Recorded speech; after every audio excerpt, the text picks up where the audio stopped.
Thank you so much, Felice and Veronica. I am very excited that we can be here together to do this talk. Basically, what our idea is that because of Matt Keegan and Kay Rosen's exhibition, A Traveling Show, which is really predicated on an 8-year-long correspondence that they had in the mail, the results of which you see in the cases displayed here. We really wanted to talk in a kind of bit of a broader way to certainly address Veronica's exhibition, and then kind of think about also some other projects where we can kind of tease out some of the ways that correspondence has influenced artist projects and kind of created its own interesting forms. I think just as a kind of bit of an introduction, we thought that we would include this image of these two exquisite corpse drawings. The one on the left that you see by Man Ray, Juan Miró, Yves Tanguy, and Max Maurice, and then from 1928. And the one on the right, a more recent one by Josephine McSepper, Laurie Anderson, Olaf Brunning, and Nick Maus. We certainly also found that we are not going to be able to be totally inclusive, so we are certainly going to give you a focused set of images. And I think we will actually kind of get things started by having you talk about converging lines. Thank you. Well, first of all, I'm thrilled to be here. I love Houston, so I'm always happy to have any excuse to be here, and it's wonderful to see so many friends in the audience in this beautiful show, which I was lucky to get to see while it was being installed. And one of the things that brings our shows together, besides artistic exchange, Sol LeWitt and Eva Hesse and Matt and Kay, is also that it really is looking at friendship. And I think that when you look at the history of artist pairings, very often when two artists are paired in an exhibition, sometimes it's husband and wife, which is a very different kind of relationship or a partnership, or it's a bit of a boxing match. Like if you've ever saw Matisse Picasso, they were rivals, and when I was at that show in MoMA, there was a sense of like who's the better artist, and that they were sort of competing against each other. And one of the things that A Traveling Show does, and that Converging Lines did, is it really looked at a friendship that was not a rivalry, that was not competitive, that was truly generous and productive, and friendships that made both artists better artists in the end. But I was also motivated to do this exhibition. I knew Sol LeWitt. I didn't know Eva Hesse. She died before I was born, obviously, but or I hope that's obvious that I'm. But I was, and here I'm going to move this over for just a second. This is a rare photo of Sol. But one of the reasons I was motivated to do this exhibition was also feeling that they seemed like diametrically opposed artists. That, Sol LeWitt, the sort of father of conceptual art that's really about concepts and ideas, and Eva Hesse, whose work is indelibly associated with her own hands. So I felt like they were like you wouldn't put the two of them together necessarily.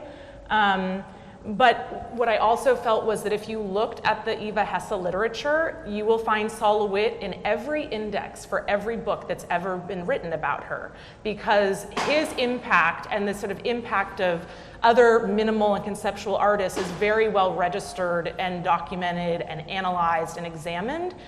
But if you look at Sol LeWitt's extensive literature, I have like the complete library at home, and Eva Hesse is not mentioned anywhere except for briefly in passing as an important friend. And the truth is that she had a profound influence on his work, and I will talk about how that manifests itself in one of my favorite things, which was their correspondence and their postcards. But before I just really quickly wanted to show you this. I'm sorry if this slide looks like a practical joke and just looks white to those of you in the back, but it's a beautiful wall drawing that Sol LeWitt made the year that Eva Hesse died in 1970. And he was making very systematic, serial wall drawings up until this point. And when he heard she died, he was in Europe, and he wanted to make a work that combined something of his with something of hers, and that would be an homage to her.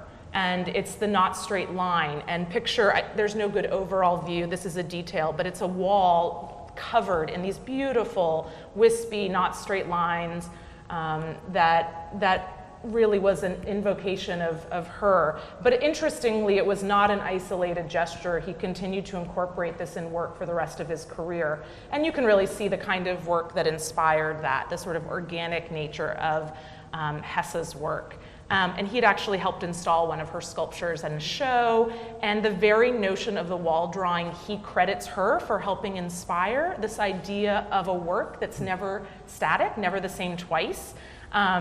That was something she was exploring in her sculpture, which often had, if you've ever been to MoMA and seen repetition 19, it can be installed in all these different ways. And he really talks about how she opened his eyes to that idea that art could be changing, which is such a beautiful, beautiful notion.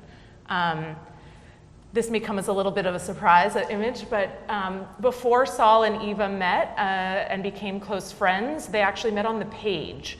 When I was in the Oberlin archives doing research where Hesse's archives are stored, she burst onto the art scene much earlier than Saul did. She had success as very young. She went to Cooper Union and Yale, and almost immediately upon graduation, she was a success. And 17 magazine profiled her as an up-and-coming artist. As I was reading the article about this promising 17-year-old artist, in it were these drawings by Saul LeWitt, coincidentally on the page of the profile, and I screamed. I think Oberlin was confused. Why is this lady screaming? But I was so thrilled. I mean, they have this is really early Saul LeWitt. This is 1954, many years before they meet. And it has these sort of wonderful Warholian drawings. I love Letter to a Boy. If you find it difficult to write letters that will keep the boys writing, read on. I thought, what irony, because he was the boy who always was writing to the girls and the boys. So you don't just have to write letters to the boys, you can do it the other way around. And then I made a point of the show being rooted in art history, but I felt like that one of the things that I was really wanted to include was their correspondence and their exchanges. And it's funny because both of them lived on the Bowery, only 3 blocks away from each other, so it's kind of funny to think that they had a life of correspondence. But Saul was traveling, his career took off more slowly, and the reception for his work in Europe was actually much better than in the US. And so Eva became one of his best friends, and in the early 60s, and he wrote to her and to other friends, but especially to her, throughout their friendship. And then she spent a year in Germany, which I'll get to in a moment. But I love and he was just a champion pen pal. He would pick the image, like I love this postcard, which I think kind of looks like a bunny mixed with a Christos sculpture. It's actually an Egyptian bull mummy from Egypt that he got from the Smithsonian. And I love the caption, "Dear Eva, I hope this doesn't scare you." Notice that there's not even a zip code at this point, that it's pre-zip code. This is like, I mean, if we think the postcard is old, like this is even better. This was another favorite, and I love that he begins this is from Germany. He says, "This is card number 2 for you. Dan Graham has only 1. Like, lucky you." This is fantastic, German postcard. And I'm just gonna scroll through a few others quickly. And then this is really the pièce de résistance. So I reproduced the postcards in the show, and they became a hit beyond what I ever imagined. Adults and everyone responding to them, but I've always thought this letter deserved more time and attention. It's one of the most beautiful letters. Saul wrote a 5-page letter to Eva Hesse, and it sort of speaks to their friendship. She was really doubting her work. This was at a moment when she was really experimenting in really radical ways in Germany, and she was on a residency with her husband. And she writes this letter to Saul, just really questioning her path. And he said that he didn't want her frittering her talent away in doubt when he could see that she was one of the most amazing artists. So he wrote a 5-page letter to her that I included in the exhibition. And I have a couple like fold-out posters that I'm happy to give to a few people if anyone wants a copy. But it's become an internet sensation. If you have, and I will tell you my opinion of that internet sensation afterwards, but I'm not going to spoil it. But Benedict Cumberbatch recently read this as part of a letter writing sort of series called Letters Live in London. So I'm just going to let you listen to the first minute or so. Dear Eva, April 14th. Almost a month since you wrote to me, and you have possibly forgotten your state of mind. I doubt it, though. You seem the same as always, and being you, hate every minute of it. Don't.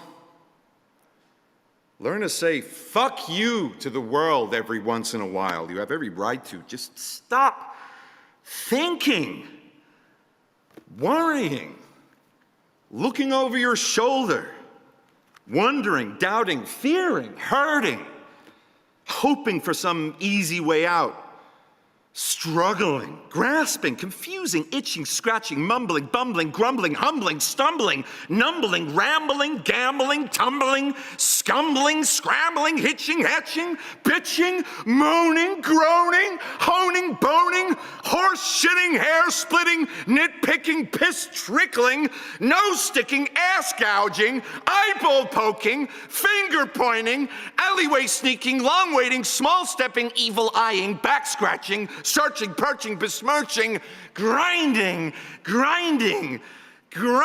away at yourself. Stop it and just do. So there's more encouraging words after that, where he tells her to basically not worry about being cool, not worry about, you know, some greater purpose, and to just do, and to stop. And it's a really beautiful letter. I think he does. I think that I'm thrilled that this is also becoming something that more people are aware of. I think his tone's a little more exasperated. The letter is much more loving and encouraging than it is in his reading, and he's also super melodramatic. And if anyone knows Saul, like, he was the most, you know, low-key person you've ever met in your life. So he probably the wrong typecasting here. Just that's, you know, that's my opinion in Dawood Bays. I don't know if anyone else shares it, but it's an amazing letter. And getting back to this, the notion of exchange, I also think that language was at the heart of Saul's practice and at Eva's. They both had a love of absurdity and language, so that those tumbling gerunds that are in the letter, I bet she took such pleasure in that, because they were constantly playing with language in a really interesting way. I'm just going to scroll through so we can get to other things, but a few more images. I envy Solowitz's travels. This is from Marrakesh. And he often talks about, like, he rarely talks about just his travels. He often is like, oh, I saw your work in the show. It's amazing. They lit it well. How are things going? I thought I didn't include some of those. This is in Tunisia. This is the last postcard he sends her when it was forwarded to the hospital when she's was dying of cancer, and he had heard that she wasn't doing well, and he was in Japan. And it's a really beautiful, just that there's like no words left, which I think is really kind of amazing. I threw in a couple other gems because I just wanted to say that postcards were how all of these artists, especially in the late 60s, I feel like there was such an interesting moment where so many artists were writing to each other and using language and using these postcards. And these are from Dan Graham. This is just a cocktail lounge. This one's my favorite. The country is boring. Can't see why anyone would want to live here. Wish I was in New York now. And I just love that it's like a Howard Johnson's postcard. This is, I'll wrap up here, but this is I included this. This was a great discovery. I'd never seen these. This is 15 postcards that Saul Lewitz sent to Lucy Lepard. And he sent them, and they all were from, back in the day, galleries used to send postcards for, you know, their announcements for their shows. So he clearly had stockpiled Eva's show at the Fischbach Gallery, because they're all the identical postcard. They're all Eva Hesse show postcards. And he sent them to Lucy every day for 15 days. Each day it was yellow, not straight lines. It was the primary colors in black. And then it was all two-part color combinations, all three-part color combinations. And then the last day he combines the four. And what I loved is when I looked at this, the last day was January, I think it was January 10th of the year. And the following day when he stopped sending them would have been when Hesse turned 40. And I just feel like that wasn't an accident. And I talked to Lucy about it. She's like, oh, I never even noticed that. But Saul was really obsessed with numbers, and he loved numbers. There's no way he would have not done that intentionally. And so I thought that was a really beautiful thing to include in the show. And then there's another set of postcards that he sends to Lucy Lepard, his dear friend and the author of the first Hesse monograph. And they all include instructions for her. And my favorite one, I mean, she's blocking out text, she has to cross out nouns, things like that. But then he says, please disregard all previous information and proceed as usual. I mean, it's just so fabulous. So that's just a wonderful photo of my grandma, who Felice mentioned the project. I started sending postcards to I've always been a letter writer, but I started sending her a postcard every day, and it was while I was writing the catalog essay, and I was like, oh my God, you're an idiot. How did you not realize this is directly inspired by Saul and Eva? But it took me like 2 months into the project to realize that that's where I was getting it from. And my grandma, because she's a pack rat, she kept all of them. So she's, here she is at 91, she's now 94. And just a few more. All right. It's really great, actually, kind of thinking about that notion of the way that artists were connected to each other, because certainly the kind of project that I'm going to talk about here definitely reads into that moment. The artists who basically named themselves Image Bank were Michael Morris and Vincent Trasov, and they were working in Toronto. They founded Image Bank together in 1969, and ultimately I think what interests me a great deal about Image Bank was that we're also kind of operating in a moment before we actually have image searchability via the internet, and before the kind of deluge of images happen. This is a postcard that was sent by Michael Morris, who also went by the name Marcel Dot, to Dana Ashley, who had put together an exhibition that was called Space Atlas. And it was a request that postcards be sent to Image Bank. So this was basically the first time that Image Bank put out a call for images. Basically what ended up happening was that Image Bank then operated by trying to gather the names and addresses of artists. And they responded to that gathering of initial images by sending images out first. So these are the first and second set of images that they sent out. And then they sent all of the people who were on this list an information access card. And with the information access card, the artists were to return it with image requests of their own that Image Bank then kind of redistributed to the list of artists that they had collected. So here you see Pedro Friedberg, who was based in Mexico, who asks for images of Ludwig II, King of Bavaria, Ronald Furbank, and all kinds of royal palaces. I love that one. And Michael Kavanagh, who was interested in images of cowboys. Basically, the kind of notion, and we'll see a little bit from some of these others, this initially then was sent out by Image Bank with a request that you can see at the very top to pin it on your bulletin board and plug into the subliminal. It lists a number of names of recipients and the kinds of images that they are requesting. Like Paulo Bersi, who you see halfway down the line, who is asking for stupid but perfect images. You also see Pascal, who's on Yonge Street in Toronto, Ontario, who's asking for images of Easter eggs. A lot of this actually comes out of kind of Fluxus, performance and et cetera. And there is definitely a kind of aspect of the absurd. Here, though, is a bit of writing by Michael Morris, one of the co-organizers of Image Bank, who says that for the past 2 years he's been working with Gary Linova and Vincent Tarasov in association with Intermedia on ways of facilitating communications between artists across the country in order to increase our collective effectiveness by researching alternative formats for creative expression. Ultimately, I think what it comes down to is really those folks wanting to kind of operate outside of a system and to operate in a system that's a bit more creative and a bit more unexpected. Because certainly there is, you see here some others, like Yvonne Rainer, who was in New York dancing at the time, who requests images of mustaches. And then we had seen earlier, Barry McAllen, who is requesting images of bagels dancing with spaghetti. You understand from it, actually, and from some of the kind of responses that people got, that artists were actually responding by creating pieces of artwork, not only kind of clipping existing images out of things, but actually returning kind of paintings, other collages, etc.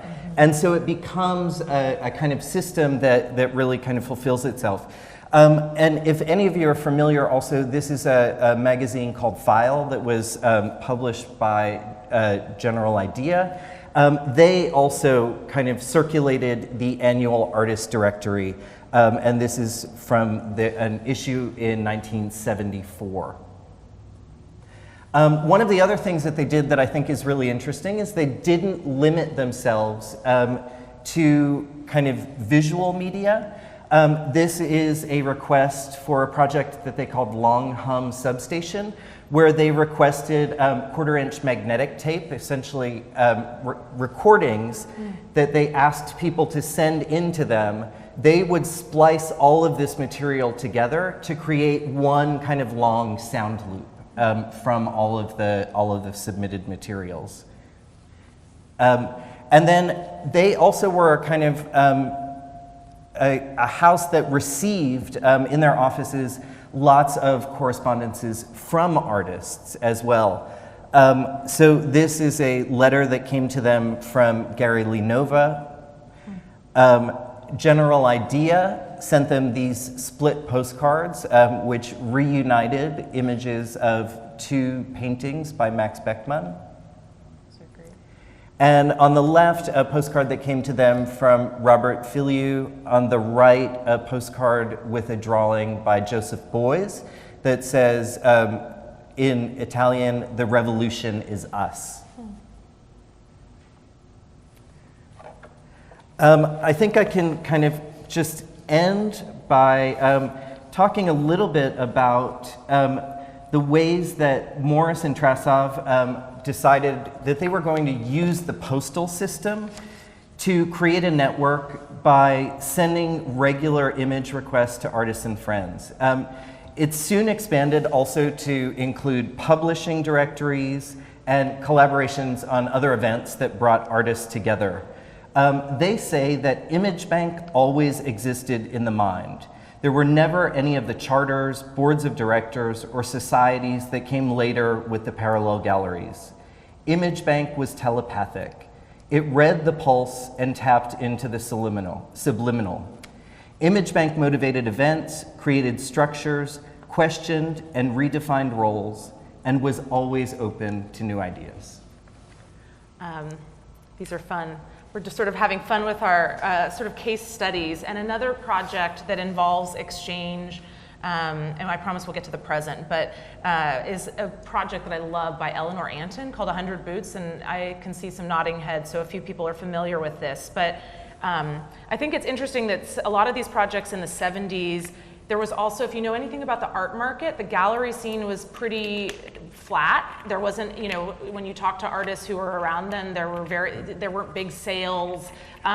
So I think that also artists were being more creative about the ways that they exhibited and circulated their work, and they were working beyond sort of a commercial art gallery. But I think it's interesting how many of these projects were collective and sort of forging community at the same time. Like, I'm really interested in those sort of communities, that even if these were communities of people who didn't even necessarily know each other except through their postcards or their exchanges. pieces. And Eleanor Anton's 100 Boots project is a project that used the postal offices again. She mailed postcards of boots, 100 boots that she would stage and pose as her protagonists in all these amazing settings and far-flung locales, and she had a friend take photographs of them. And then she sent 1,000 of them to friends who are mostly artists, dancers, critics, musicians, museums, libraries, and other institutions. And I think that this is the one that's on the cover of the book that ultimately got made of them. But I think they're very humorous. They capture her protagonists, circling trees, rounding a bend in suburban California. I think this is called like 100 Boots Down the Hill, or no, around the corner. Here they are shopping in the supermarket. But I also love some of the images, I think, are also of, this is the 100 Boots out of work. So she did, I think, reference also it was staged in the midst of the Vietnam War, and some of them trespass, private property, or they flounder outside of a factory. I love the little sunglasses on the front of the van here.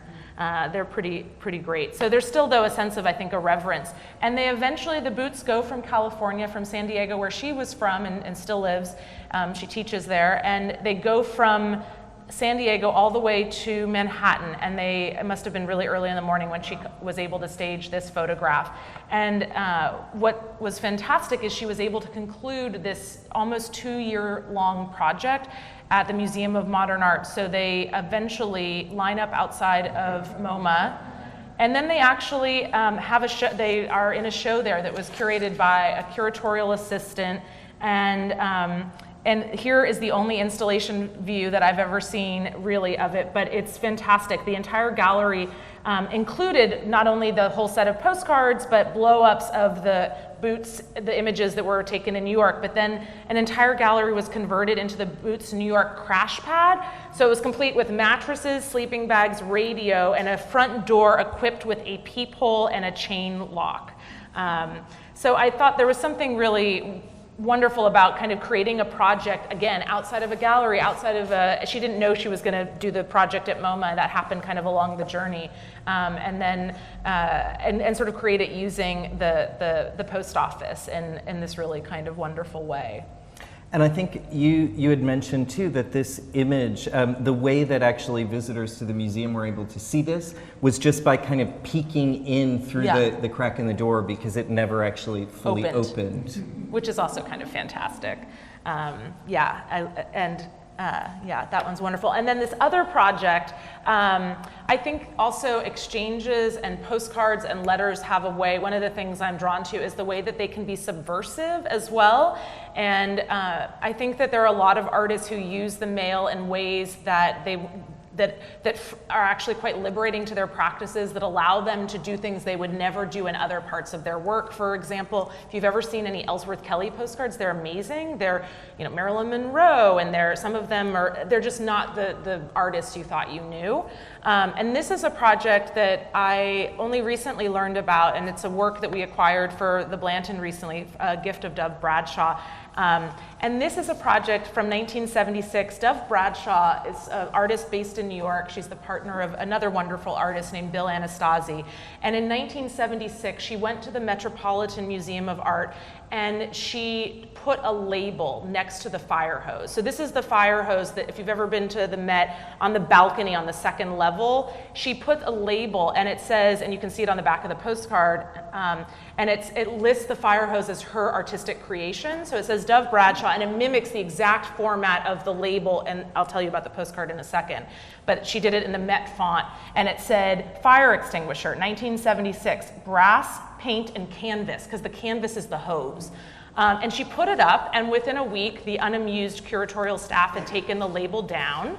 But she did not lose hope, and she just kept looking for the right moment. She kept putting it back up at periodic intervals, and they kept taking it down, and she kept putting it back up. So if you were around in New York in the 70s, you would have possibly seen the Dove Bradshaw fire hose. And then what she ended up doing, which I thought was brilliant, she took it a step further, and she printed a run of, in 1978, of 1,000 postcards, and that's I'll explain the burn hole in a second. 1,000 postcards of the fire hose with her name on the back, as you see here, and she surreptitiously stalked the Met's gift shop, their little poster spin-around thing, that she stalked it with this image, and they sold them, because she bought the first two, because this was pre-barcode. So they sold them, and they became a bestseller, actually. They like sold out of them. And eventually the staff did pick up on this, but they actually loved them, so they just kept letting her restock them. And so then in 1980, somebody actually gave the photograph, patrons in New York gave the photograph to the Met so that they could like make the postcard as a legitimate thing. But what was kind of funny is that her fire hose was being acquired by the museum, and it's like, I've never heard of a work of art that's already in the building. I mean, I kind of love that she sold them something they already owned. And actually, if typically an artist would make royalties, but she didn't in this case, you know. But so it was in the gift shop, and it was like a bestseller again. It sold out for, it sold thousands of copies of them. And then the museum, I think eventually, you know, had a sense of humor and thought the project was actually kind of amazing. Eventually, it took a little while for them to warm up to it, and they ended up acquiring the postcard and the label. The label is actually considered a work of art, and if you go onto the Met's website, you'll see like the label itself that she created is now entered into the system. And I think this project's kind of amazing, and it speaks to the postcard as a sort of the subversive nature of the postcard. I think it also like flouts every boundary imaginable in terms of classification. Like this was part performance, this was intervention. It was so many different things. And then she made it into an artist book at the suggestion of Carl Andre. And there's an amazing artist book that exists, 10 copies, and they're now in the Met's collection and the Whitney and a few others. And then she did this performance where she burns the postcard, and that's in the artist book. And the fire department actually had to be consulted when the Met acquired the label, and they said, yes, in a case of emergency, it will not deter us from, you know, evacuating the building. But it's actually a pretty amazing project, and this sort of, you know, the network, we talked about this sort of, the network and the using this sort of other space that's not the gallery, that's not, I mean, the way that the sort of exchanges can kind of co-opt these systems and spaces in a really wonderful way. And I just wanted to, this is from the artist book, Dorothea Tanning, and there's amazing people who comment on the fire hose. And I love where she says, is it functional, beautiful? Is it conceptual? Is it art? Is it hers? To all of these questions, I'd say yes. Because I do think it complicates the notion of authorship, and she's riffing on, you know, Marcel Duchamp and found objects, although she calls hers a claimed object. But there's actually lots of layers to it. There's humor. I think humor can be easily belittled, but there's actually a lot of sort of meat to this project, and it's endlessly fascinating.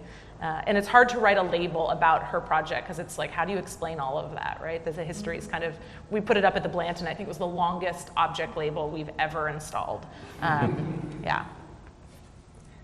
So I also think that one of the things that's really interesting that you're bringing up is how much of this work really eludes classification artistically. Whether that's Artist Bank or Image Bank kind of requesting images for folks, or what Dove has done with this project, or even to an extent what Matt Keegan and Kay Rosen have done. They actually do not consider the works that you see in the case artworks. They actually are a visual conversation, which is what they will say, and nor do they actually claim authorship of individual parts and pieces. It is, of course, you can kind of tell.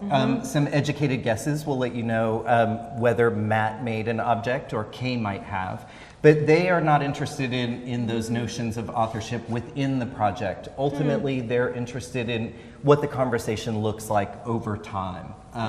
And which is also why they actually don't refer to it, or why they actively say that it's not an artwork, which I think is an interesting spot. Super interesting. For it to exist in. But it's more than just an archive too. Like, I think that it's funny, I'm part of a university art museum, and we have very distinct missions. There's so many museums on the UT campus, and if something is archival, it goes to, you know, the Harry Ransom Center, or it goes to the Benson, and the art comes to us. But it's like, a lot of these works, are they archival? Are they artworks? How do we tell the difference? You know, is it up to the artist to decide?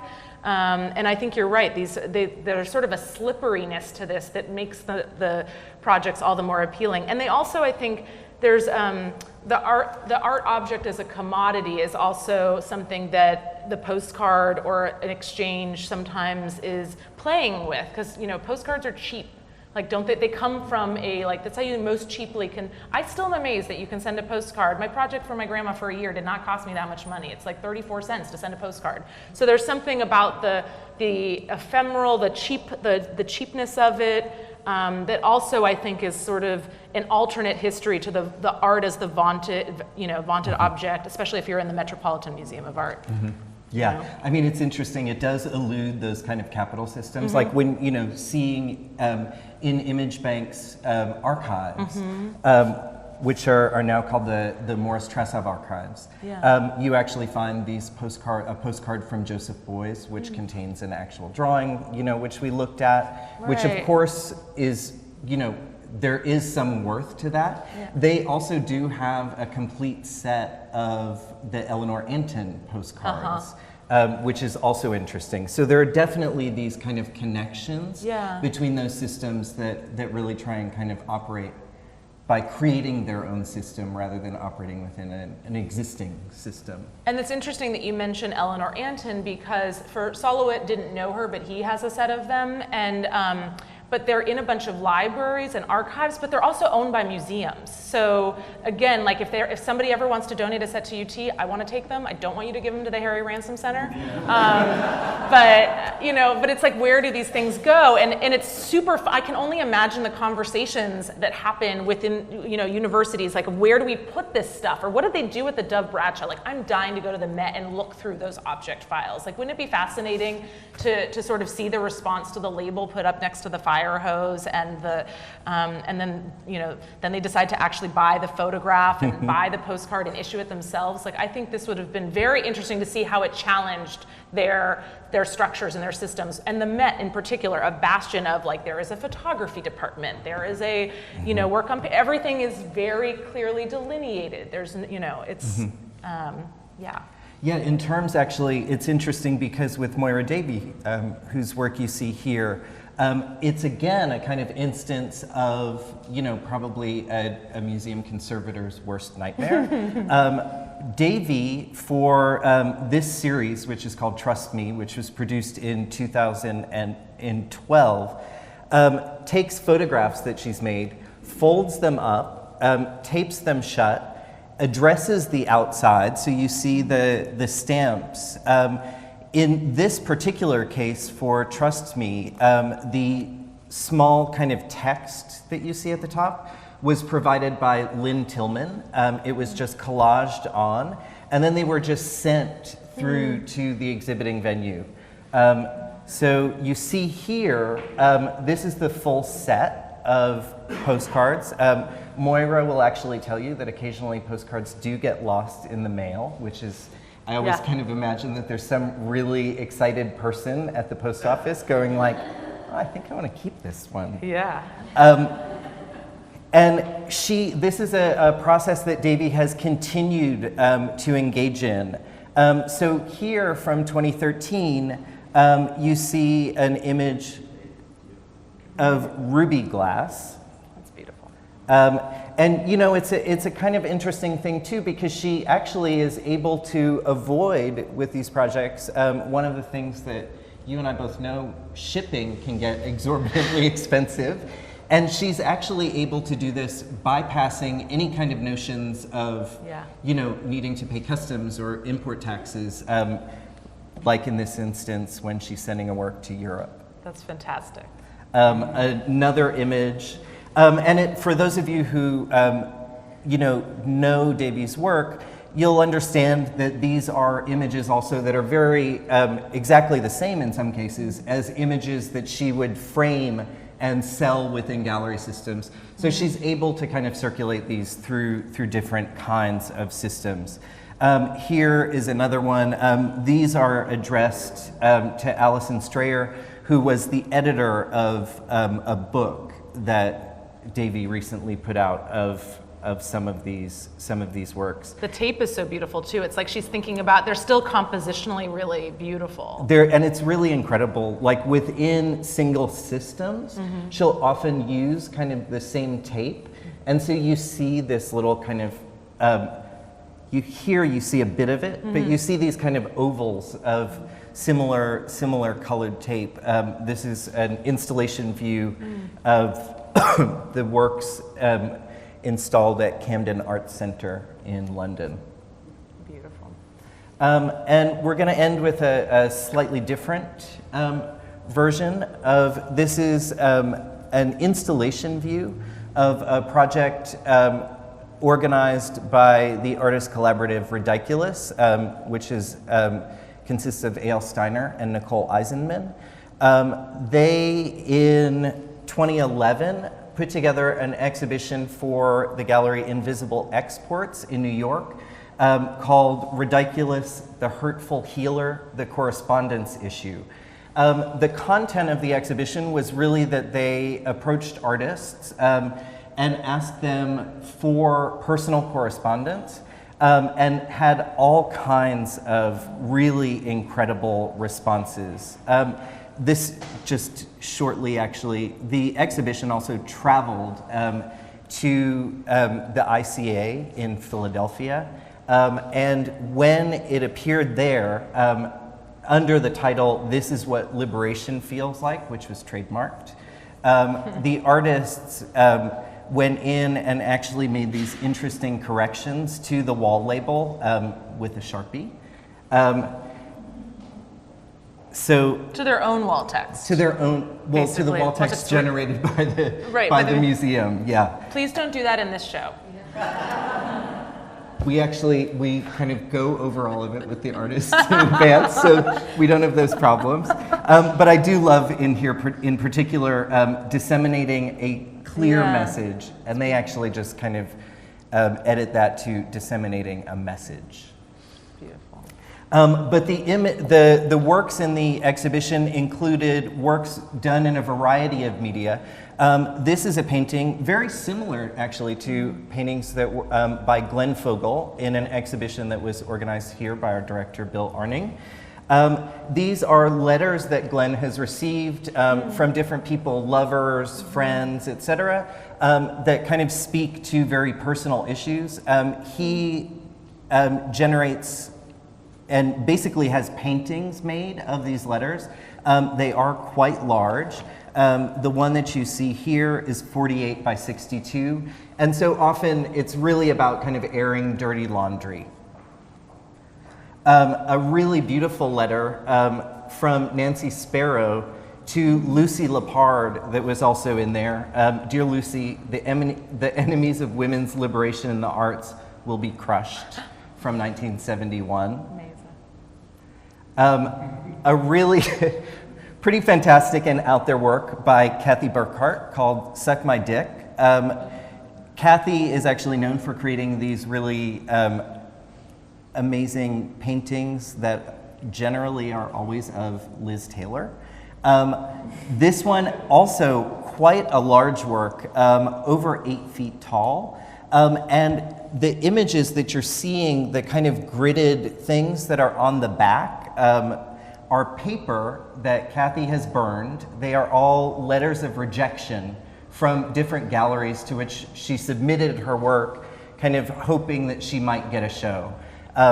There's actually one of the kind of best ones is a letter that was returned to her by Metro Pictures Gallery that says nothing else but "not my cup of tea." Wow. She also adorned the front of Elizabeth Taylor's unzipped pants with a large dildo that you see there. And then finally, one of the works, Steiner and Eisenman gave a number of works in the exhibition a kind of series of ribbons, and this one is a work from 1992 by Zoe Leonard.